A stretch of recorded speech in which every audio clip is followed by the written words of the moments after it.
Then the third one. Gbèsè àìmọ̀kan. No debt. Gbèsè àṣìṣe. Àbí àìmọ̀kan, a lè pè láṣìṣe náà, àìmọ̀kan. Ignorance. Ignorance. Àwọn bàbá wa ìgbà yẹn. Our forefathers then. Wọ́n ti ṣe àwọn nǹkan kan tí wọn ò mọ̀. They've made a mistake that they never know. Tí wọ́n rò pé nǹkan tó normal. That they thought is a normal thing.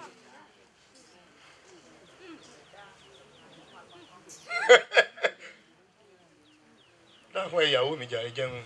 Where is he? That's my wife. Ṣé mọ̀ pé ìyàwó mi lélẹ̀? Hope you know this is our mom. Ẹ mọ̀ pé ìyàwó mi ni. Ẹ gbójú yín sẹ́gbẹ̀ẹ́. Wọ́n bí ìyàwó mi, orúkọ tí family mọ̀ ní Ọ̀kẹ́. The name that the family knew our mommy to bear is Ọ̀kẹ́. Àbí?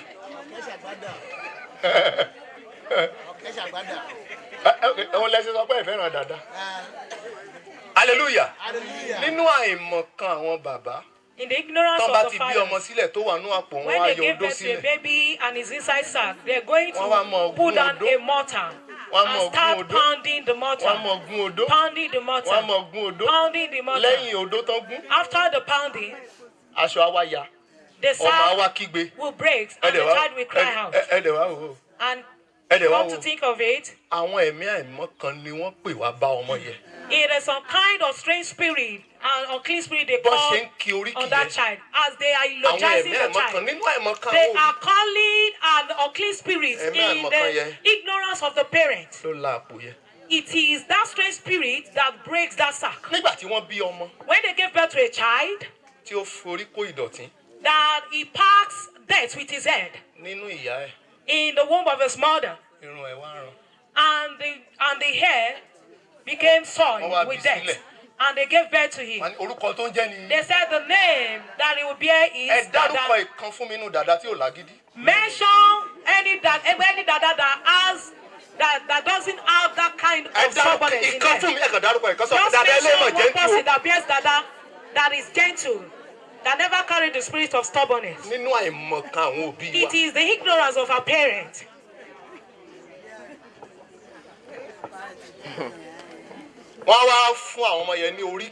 They will now give those children a kind. They will eulogize them in kind of idol way, and is going to align with the destiny of that child, and he will scatter the journey of that child.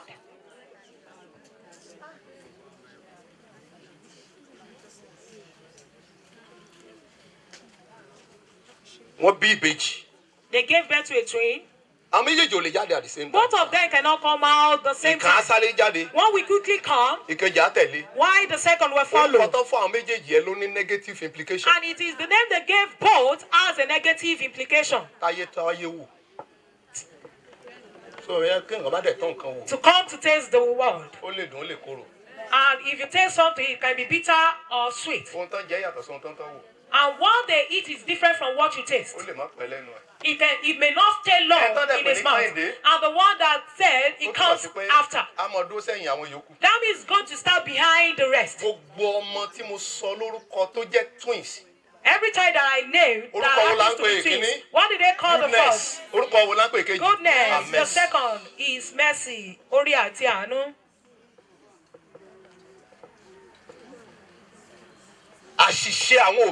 The mistake of our parents. The mistake of our parents. Then our mother used to pay the debts for the idols. They're going to pay the debts for the idols till all their lifetime. We want to pray now. Now let's put that aside. I don't want us to extend this to next week because the next week's message is different. The debt that you yourself you incurred. You incurred the debt yourself. The first debt is the sin that you committed. That you just belittled. You despise it. You said you thought that it has long gone. ìyá kan mọ wá, ìyá kan mo ti gbàdúrà fún several. I've prayed for that woman several times. Ayé ò sùn, ayé àwọn ọmọ ẹ̀ ò sùn. Her life is not meaningful, even the life of her children. I said, you are not the only person here. This mother. Then the much that I prayed, the much the life of the children got destroyed. Hope you remember where we're coming from. Are you tired of me? Should I proceed? Should we share the grace? Come here, ma. So, àṣírí nǹkan tí anybody ò mọ̀ nípa life ẹ. I said, give me that secret that no one knows about your life. Gbèsè àkọ́kọ́ ni gbèsè tó bí wá jẹ. Hope you remember that I told you that the first debt is the one that parents hold, and the second is the one that you hold. And the first is split into two. The sin that you've committed that you despise. And ó jẹ́ ẹ̀ṣẹ̀ gbòógì. Then I called the woman, come here. What happened to you that no one has ever known concerning your case? And she nodded his head. Said, no one has ever heard this. This is what happened. The husband wants to chase her out.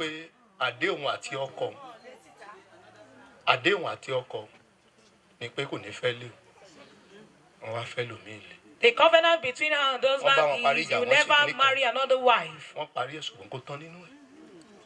They settle it, but he still bear grudges. The wife they married now gave birth.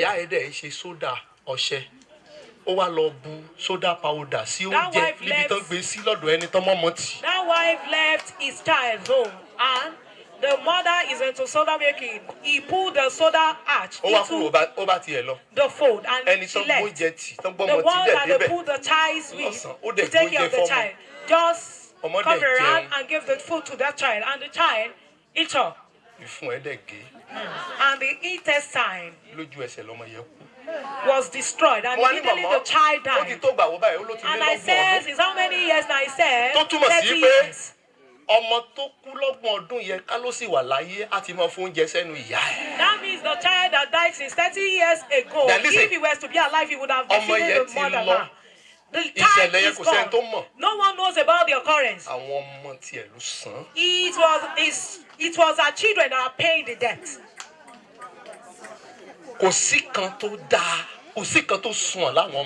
No one stand out well out of our children. And the one that wants to run under our umbrella, the umbrella of Jesus in our life, he rushed out. I heard of him last year that he's dead. Hope you are here.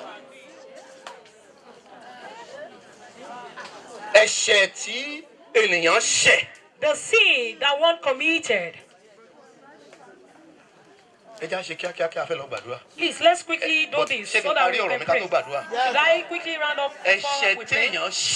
The sin that you committed.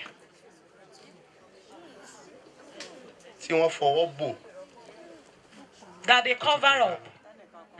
And you despise that it is long gone. The woman suffered till she died. Even till the last day of her life, she suffered.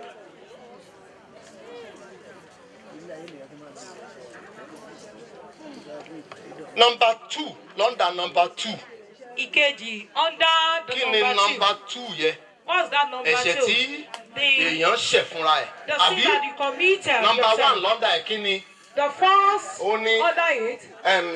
The debt that you pay, that you hold. The debt that you hold. Under it is sin you committed. Then under number 2, Under that number 2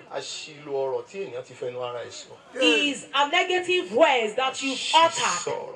Negative words that you have uttered. Two people were fighting, you never see anything quarrel. They separate them. And the second one is backing the baby. And she was saying if they beg him and he can agree to it, that the head of the baby will not be good. that if they can beg him and he agreed to that pleading, that the baby will not be successful. And within an hour, they settled the quarrel.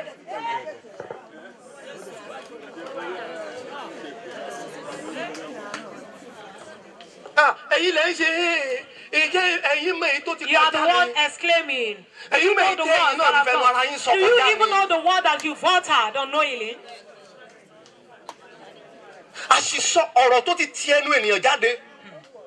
An utterance you've made mistakenly. Bàbá yìí, Pastor Owóẹ̀yẹ ni ọmọkùnrin yẹn sọ fún pé òun lòun á pàyà. That man was telling Pastor Owóẹ̀yẹ that he will be the one to kill his mother, that he will use his hands to kill his mother. He was saying it emphatically that even if he is not able to kill that woman by himself, he's going to beg people to kill her. He has uttered that statement.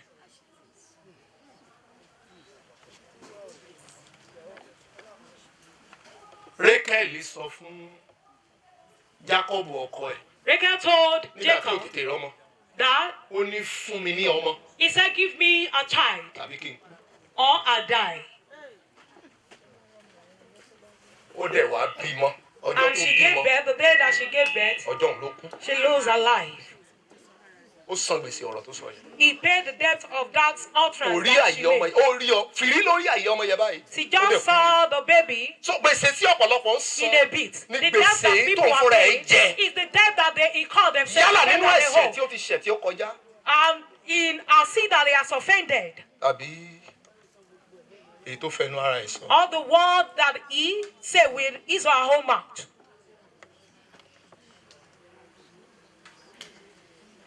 My father went to minister at Idonre. As our father was ministering, the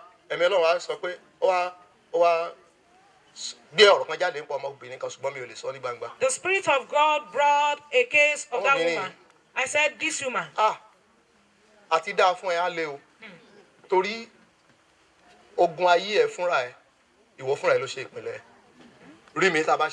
I said your success is a probability because even your case, you are the one behind it. And I asked her,